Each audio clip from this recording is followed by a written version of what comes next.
કૃષ્ણ કનૈયા લાલની જય હો. સતી અરુંધતી માતની જય હો.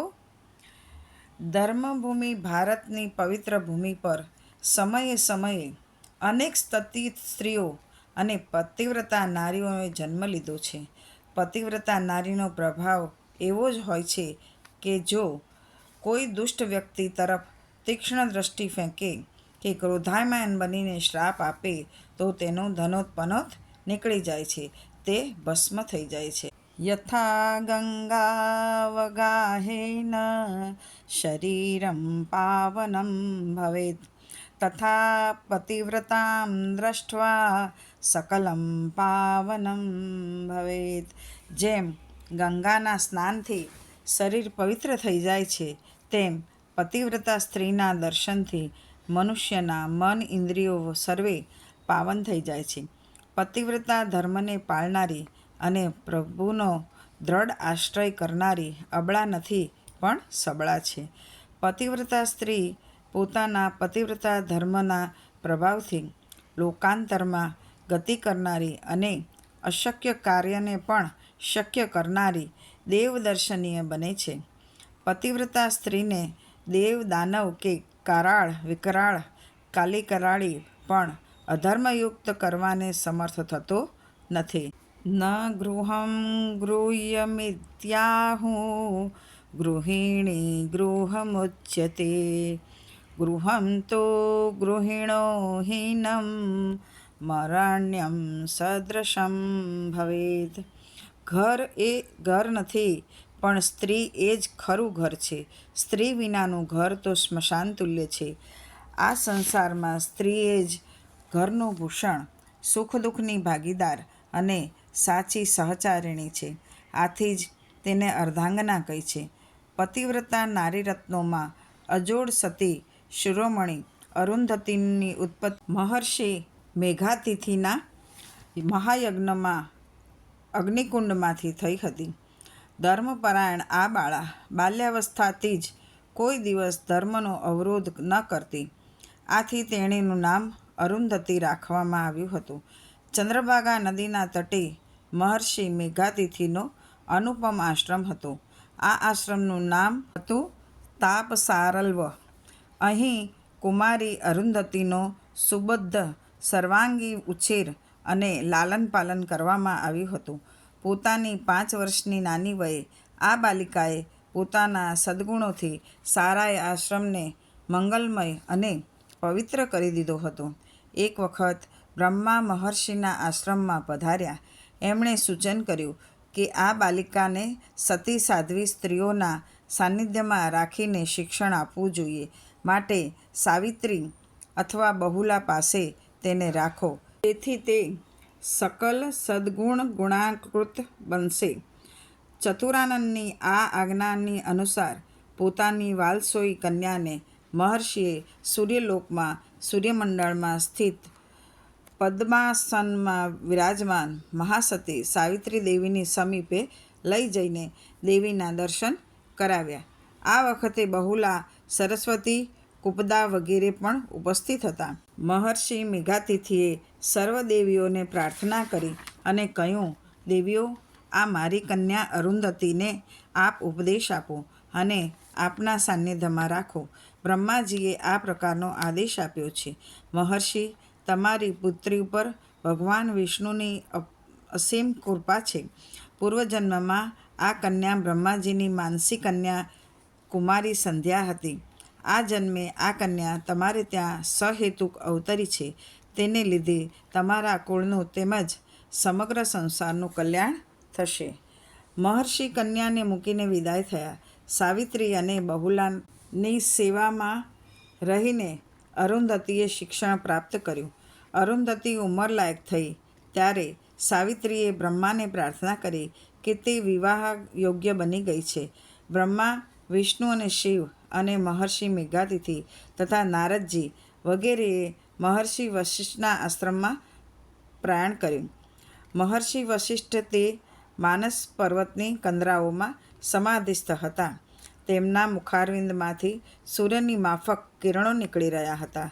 સમાધિમાંથી જાગૃત થયા ત્યારે મેધાતિથિએ પ્રાર્થના કરી, ભગવાન, આપ મારી પુત્રીનું પાણી ગ્રહણ કરો. બ્રહ્મા, વિષ્ણુ અને મહેશે પાણી ગ્રહણ અર્થે પ્રોત્સાહન આપ્યું. મહર્ષિ વશિષ્ઠે તપોબળથી ભૂતકાળ અને ભવિષ્યકાળની વાતો જાણી લીધી અને સહર્ષ અરુંધતી સાથે લગ્ન ગ્રંથિથી જોડાયા. દેવતાઓએ આશીર્વાદ આપ્યા અને દુર્લભ સામગ્રીઓ અર્પણ કરી. આ શુભ પ્રસંગે બ્રહ્મા, વિષ્ણુ અને શિવજીએ અભિષેક કર્યો. અભિષેક દરમિયાન જે જલધારાઓ વહી તે જ સરયુ, ક્ષિપ્રા, મહાનદી આ વગેરે 7 નદીઓના રૂપમાં રૂપાંતર પામી. આ લોકમાતા નદીઓ, એનો મહિમા પણ અનોખો જ છે. આ નદીઓના સ્પર્શ, સ્નાન અને જલપાન કરવાથી સમસ્ત સંસારનું કલ્યાણ થાય છે. બ્રહ્માજીએ અર્પણ કરેલ વિમાનમાં બેસી આ દંપતીએ વિહાર કર્યો અને દેવભૂમિઓની યાત્રા પરિપૂર્ણ કરી. નાગાધિરાજ હિમાલયની તળેટીમાં આશ્રમ બનાવી ત્યાં સ્થિર થયા. એક વખત અગ્નિદેવની પત્ની સ્વાહાએ અરુંધતીનું રૂપ ધારણ કરવા પ્રયત્ન કર્યો, પણ સફળ ન થઈ. તેથી અરુંધતીની ક્ષમા માગી અને કહ્યું, સતી શિરોમણી, આપ ખરેખર ધન્ય છો. આપની પતિવ્રતા ભક્તિનો પ્રભાવ અનેરો છે અને અનોખો છે. તમે પતિવ્રતાના તેજથી પ્રકાશિત છો અને પતિવ્રતા નારીરત્નોમાં અજોડ છો. આપના જેવા પતિવ્રતા અને સતી સ્ત્રી હજી આ સુધીમાં જોવામાં આવી નથી. જે કન્યા પાણીગ્રહણ સમયે આપનું ચિંતન સ્મરણ કરશે તેઓને સુખ, સંપત્તિ, અખંડ સૌભાગ્ય અને પુત્રની પ્રાપ્તિ થશે. મેં આપનું રૂપ ધારણ કરવા નિષ્ફળ પ્રયાસ કર્યો, તેથી મને ક્ષમા કરો. સ્ત્રીઓનો પતિવ્રત્ય ધર્મ સૂર્ય, ઇન્દ્ર અને અગ્નિએ અરુંધતી પાસેથી જાણ્યો હતો. અરુંધતીએ પોતાનો ઘડો ભરીને આવ્યા હતા. પછી ઉત્તર આપવા માટે ત્રણેય દેવોને કહ્યું હતું. ત્રણેય દેવોએ પોતપોતાની શક્તિનો ઉપયોગ કરી ઘડો ભરવાનો પ્રયત્ન કર્યો, પણ ઘડો 1/4 ભાગ અધૂરો રહ્યો. આ સમયે અરુંધતીએ સતી ધર્મનું વર્ણન કર્યું અને સતી ધર્મ સમજાવ્યું. ત્યારે બાકીના ઘડાનો 1/4 ભાગ પણ ભરાઈ ગયો. દેવતાઓએ કહ્યું, દેવી, અમારા પ્રશ્નનું સમાધાન થઈ ગયું.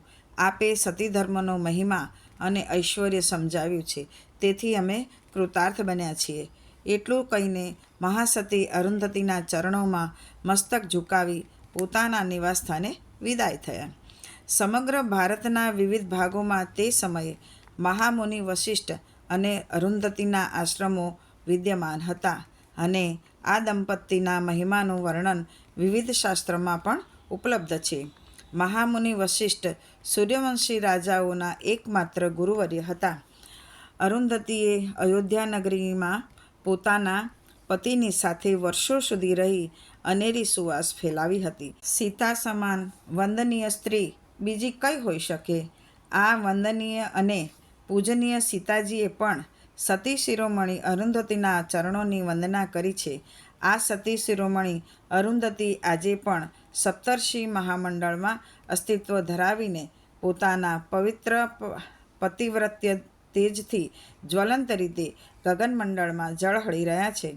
પતિવ્રતા નારીરત્નોમાં સતી અરુંધતીનું નામ સતી અનસૂયા, સતી પાર્વતીજી, સતી સાંડિલી વગેરે સતી શિરોમણીઓની હરોળમાં છે. મહાભારતનું યુદ્ધ પરિપૂર્ણ થયા પછી ધૃતરાષ્ટ્રના પત્ની ગાંધારીએ શ્રી કૃષ્ણને પોતાની પાસે બોલાવ્યા અને કૌરવ કુળની સ્ત્રીઓને વિલાપ કરતી બતાવી. ક્રોધાવેશમાં ગાંધારીએ કહ્યું, યુધિષ્ઠિર ક્યાં છે? યુધિષ્ઠિરે કહ્યું, સતી, હું આપની સમક્ષ ઊભો છું. મારા ક્રૂર કર્મ માટે મને અભિશાપ આપો. મને રાજ્યની આકાંક્ષા નથી. સતી ગાંધારી ધૃતરાષ્ટ્ર અંધ હતા, તેથી સહાનુભૂતિ ખાતર આંખે પાટા બાંધી રાખતા હતા.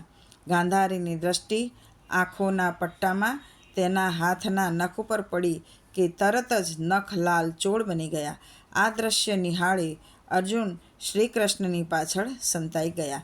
અન્ય ભાઈઓ પણ પોબારા ગણી ગયા. સતીએ કહ્યું, હે કૃષ્ણ, મારા કુળનો સંહાર તમે જોતા રહ્યા, તેનું ફળ તમારે ભોગવવું જ પડશે.